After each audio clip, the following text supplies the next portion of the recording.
if you're in Australia and you think of the word ute and then you think about the usage case for your ute, that's pretty different to the way other people in other parts of the world associate the usage of utes. In South Korea, for example, utes pretty much start and end with farm truck. That's kind of where utes are. Whereas with us, we want a refined SUV up one end of the usage spectrum, but we still want our farm trucks.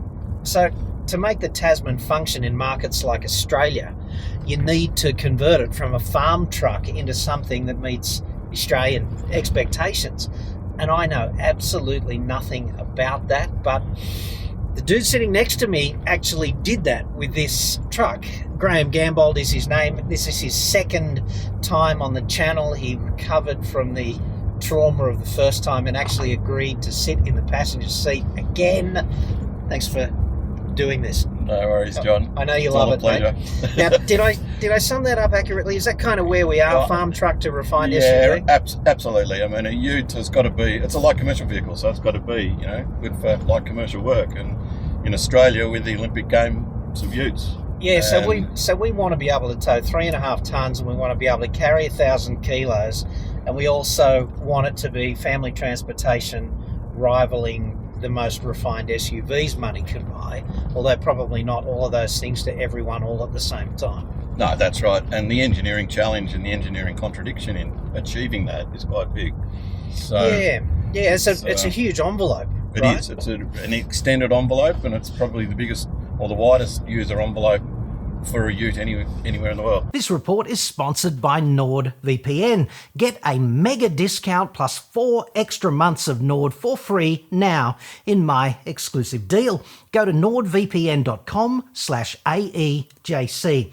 Online security threats are everywhere, but you don't have to be the next victim. That's where NordVPN comes in, locking everything down securely in the background. Go to nordvpn.com/AEJC now. Every 2-year NordVPN plan receives that mega discount with the 4 free months and a bonus Amazon gift card on the Plus and Complete Nord packages for a limited time only. nordvpn.com/AEJC. Using NordVPN is easy. Just subscribe, download the app and connect. 1 click later, your IP address is shielded and your traffic is encrypted across as many as 6 of your devices. Nord is the fastest VPN on the planet. It costs only about as much as a single cup of coffee every month to keep your data, your identity, and your devices secure. Masking your location means you'll be able to access content that might be blocked where you live. Plus, you can continue to watch your favourite content when you travel. Boost your online security at nordvpn.com/AEJC now.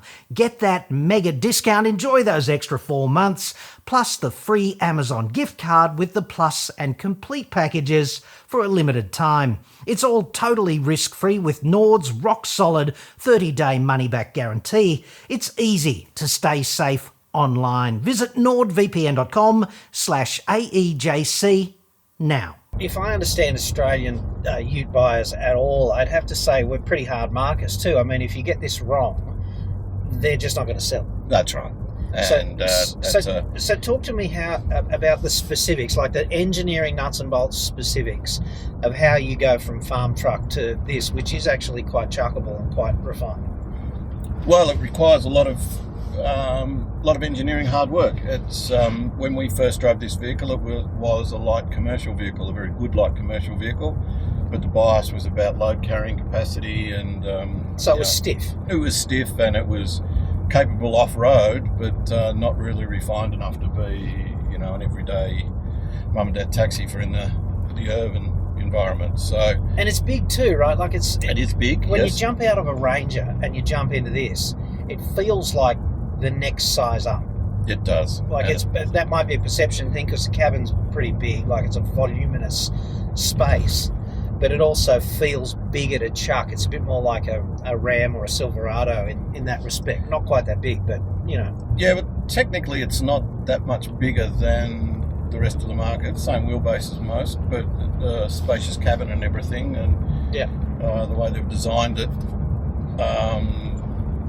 takes it out to all the corners of the wheelbase. So you've engineered this softer suspension with more travel, and therefore it's got body roll. So talk to me about body roll, because when I get out of the Ranger, this rolls a lot more than the Ranger. The Ranger corner's real flat, okay? And then I get into this and it's got more roll. So I appreciate that everything is a balancing act. So talk to me about the balance here. Yeah, well, the roll's always probably the biggest vehicle dynamic or kinematic difficulty in going from light commercial vehicle to an SUV.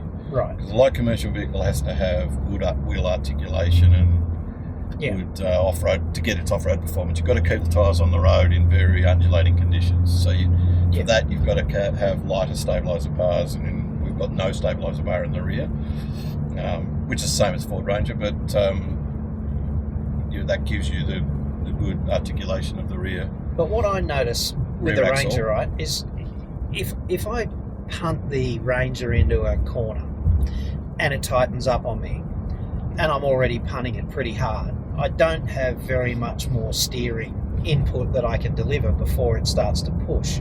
Whereas just my driving perception of the Tasman is that if we get into this bend and it tightens up on me, then if I steer a bit more, it rolls a bit more, and I feel like I've got more grip. And I don't think I'm just having a fantasy here. I think that's a thing. So how does that work? That's all lateral load transfer. So when we keep the roll a bit soft, one of the advantages is off-road articulation, and in the on-road condition we end up with lateral load transfer. And what that does is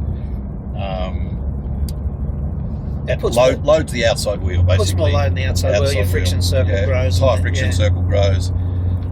Cornering power keeps increasing rather than going into a slip angle. Yeah. So some of the vehicles, some of the competitors in the market sector that are a bit tighter in roll tend to understeer, and we find that very obviously at the proving grounds, which is a bit of a 95 percentile test, but even on public roads and winding mountain roads, some of them break into understeer or just have a reluctance to keep the corner radius tight. Miss the apex. So this car's got very good what we call linearity of response, and it's because it's soft in roll. If the corner tightens up a bit more, you can just pull a bit more steering and it'll come back into the apex quite comfortably. And that's all about loading the outside wheel and keeping the friction circle big. Yeah, I suppose if you take that to the nth degree, you're going downhill and you get that load transfer, I guess, if it all comes horribly unglued, the rear end unloads and you end up facing the way you were coming. Well, yeah, and it does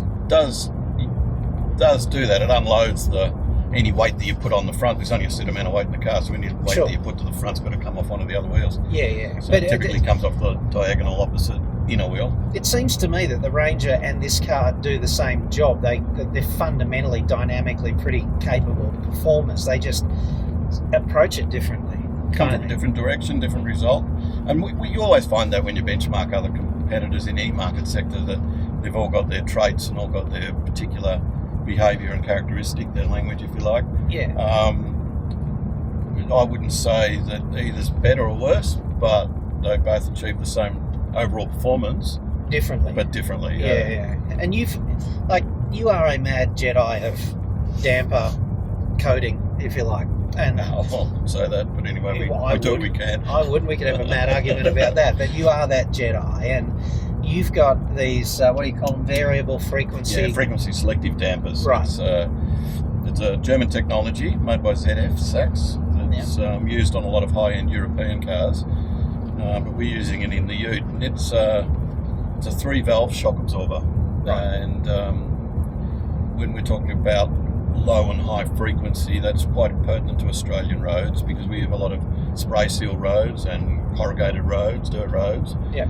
And these dampers give us the ability to control the body motion in the low frequency, but lower the damping when we get onto a very rough surface. So what's low frequency for a car? Low frequency for a car is 1 to 2 hertz. That's what we call your primary body motion, so primary ride. So when the car's bouncing and just floating along the road, Yeah. roll, all those things. That's all low frequency, 1 to 2 hertz. And so what's high frequency? And high frequency is anything sort of from 5 hertz up to, we talk about in the ride category, not getting into NVH and noise. Category, yeah. Up to about 15 hertz. So yeah, right. when So we there's get on a bit a of 15, bandwidth, but it's not huge. It's not huge. And when we get onto those, from 5 hertz on, these dampers start to soften off. Right.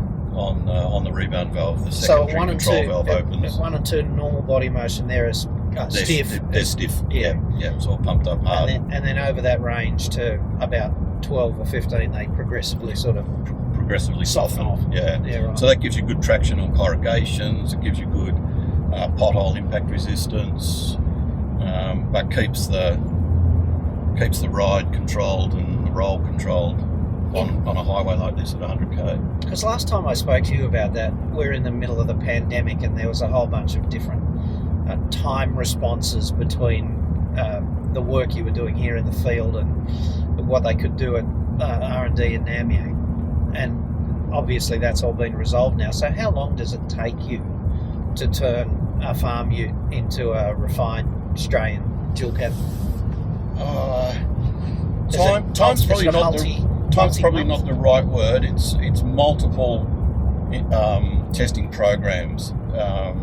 So we'll do fundamental kinematic tuning modelling first, then we'll do some tuning on the proving ground. So you start with a spreadsheet. Start with a spreadsheet, get the ride frequencies into what we want with spring rates and roll rates, bar rates, and that sort of thing. And that was a challenge with this vehicle because they were some hard engineering changes that we had to re-engineer on the vehicle. It's never good if the factory doesn't hate you at the end of this. So they gotta hate you. Well, yeah, you'd hope they don't, but there probably is a fair few that aren't too happy about this program. That's completely incorrect. What they want is they want you to say she's all good. Yeah, just right. They do. Yeah. And we didn't. No. In the first instance, we said no, it's not good. But ultimately, there's a consumer at the end of this process, and the vehicle has to be right for them, right? It does, absolutely. It's got to drive well on Australian roads, and that's a challenge. I think that's going to drive the Chinese nuts until they figure that out. I mean, you don't want to comment on other brands, I know. But yeah, they'll pick up some experts and move forward. I think GWM's doing that. They've dusted off Tribbiani. Yeah, so he's a bit of a Jedi too. Absolutely. Not of your calibre, obviously. So. Oh no, probably over and above. But he will do amazing things for them. But then he did a good lap of the Nürburgring in an SSV Ute, I think it was. Yes, yeah. The old Nürburgring. That's a fantastic place. But anyway, that's not a place for utes. No, is it? So you tune everything, right? Suspension tune everything, and. Is the ute the biggest challenge? Is it a people mover? It's the widest dynamic performance tune window that we've worked on. Because unladen versus 3.5 ton versus fully laden and versus urban versus outback versus off-road articulation. And we do have some particularly third world roads to jam into our first world ride and handling expectations. Absolutely, yeah, that's right. We've got. Everybody expects our cars to drive at 100 kilometres per hour, but these sort of roads, third world roads, in other parts of the world, that wouldn't be the case. So, it must be hard to get a dude who works in R&D in South Korea, and unless he comes out here and actually sees this. It'd be like a cultural clash seeing it, wouldn't it? Yeah, look, this program, like I said, it was a long period of time. It was, over 2 years, and in that time, there would have been more than 100 engineers who came out in various study groups to look at seat comfort, look at ride and handling. They're not short of PhDs, though, are they? No, there's a lot, and they're very smart people. Yeah. But without understanding the market, it's difficult for them to know where you want to go and what needs to be changed. So I've always wanted to ask you this in front of witnesses as well, right? Like, ultimately, this is probably a bit galling for a dude like you, but ultimately, the final suspension tune on many of these vehicles is going to be done by the owner. they're going to go somewhere and they're going to put the 35 or the 37-inch super swampers on and give it a 2 to 4 inch lift and all of that stuff. How good what would you have to say about doing that to your fine handiwork? What do you think about that?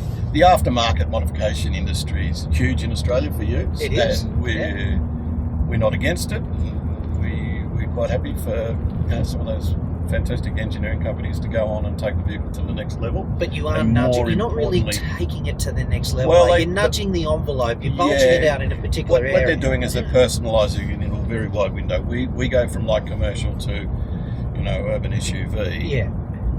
That's a wide window, so there's a lot of compromise in achieving that. Yes. So somebody who's particularly going, towing around Australia or through central Australia and needs more robust tyres, or wants to go out at the weekend and just go up the maddest obstacles they can find. So more travel. Yeah.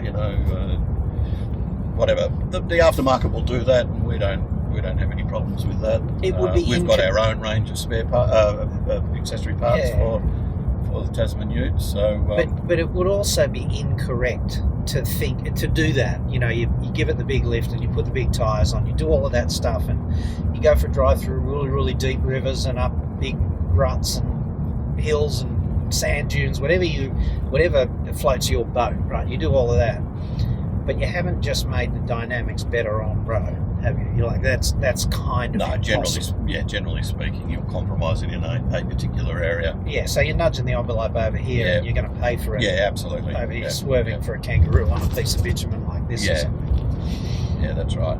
So, what would you give yourself out of 10 for Tasman tune? You're a hard marker. You tell me. I don't do my own. Exam corrections. Well, this has been a really interesting exercise because we've had a 2-litre bi-turbo Ranger Wildtrak, and we've taken both of these vehicles. This is the X Pro variant of the Tasman. We've taken them to demanding bitumen ascents and descents, and then we've taken them on road. We've had unsealed as well, just gravel, and so it's been a really big envelope, and they feel very different, the cars, right? But I'm kind of nudging myself around and thinking that you deserve 9 out of 10, and a little bit of if this was a little bit flatter, but not as flat as the Ranger. I don't think you need to go there. And like, if you ask 100 people, you'll probably get 100 different assessments, and probably all of them are very skewed to personal preference, including mine. If it was a little bit flatter, but I'd hate the car just to push when a bend tightens up. I'd like it to keep steering, so a bit of roll's always good, Look, when we're doing these programs, you always end up, we're going to turn left to steer. Yeah. You always end up with, a short list of things to do for the next model and facelift and whatnot. So that's no different for Tasman. I've got a wish list that we're negotiating with head office. If you weren't critical of your own work, though, you'd be lousy at it, wouldn't you? Yeah, well, you never make a perfect car. Yeah. You're always, you've always got something up your sleeve. You're stuck with the design choices that were made that's much right. further up the timeline, though, like the hard points. You're not changing them anytime soon. That's right. And, some of the big engineering changes, we did a lot on the rear of this car. Yeah. And are happy and improved it a lot. And I also we had some recommendations for the front. Yeah. But the timing and the costing and all that sort of thing to do casting changes and all that work. But you've also got the X Pro and X Line have got ATs on them, right? And the 3 lower spec fleet type oriented models, they've all got highway terrains. Yeah, they have. Yeah. And you don't do specific tunes for specific tyres. No, we don't. Right. So each one of them would be a little compromised. We've got production complexity issues and line stillage issues that we've got to respect, or restraints that we've got to respect. So we don't have individual tunes for each individual tyres. So all the 4-wheel drive dual cabs get the same damper and spring combination. But we're driving on ATs now, therefore, and these roads are pretty ordinary. That's why we come here. Right? Yeah. They're great evaluation roads. Yeah, absolutely. Right? Yep. You don't want to go onto a billiard table to tune anything for Australia. So this car is kind of composed, and you can see we're jiggling around a little bit, but it's an unladen ute. Yeah, there's no harshness. It's soaking it up. And it's relaxed. It's a relaxed driving experience too, which for a touring vehicle, a lot of these are going to be touring. Yeah. And if we're in an S or an SX grade with the 17-inch road tyre, that's a very comfortable car. This AT tyre, obviously, big, strong, tough tyre. Primary spring rate's high.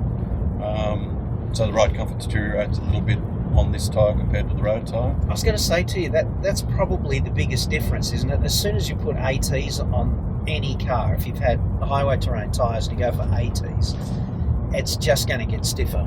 It's got to. I mean, but they're the ones that are going to have the rock puncture, protection, puncture resistance and durability for climbing arduous off-road, conditions. So horses for courses. All right. Well, I continue to love your work, and I do appreciate the fact that you've parked your rear end in the ute to be subjected to the assault of my interrogation, which I know you love. Great couple of days. You love it, dude. Come on. Yeah, the chat's okay. It's just when you roll a camera, it's living hell, right? Yeah, that's the living hell. That's harder than doing the tune. I don't know about that. Anyone can do this. This is like an engineer who does something worthwhile, an engineer who wasted his friggin' life. Come on. No, hardly. All right. Well, we'll discuss your fine work on the next one, I'm sure, but 9 out of 10 this time. Thanks, mate. That's great.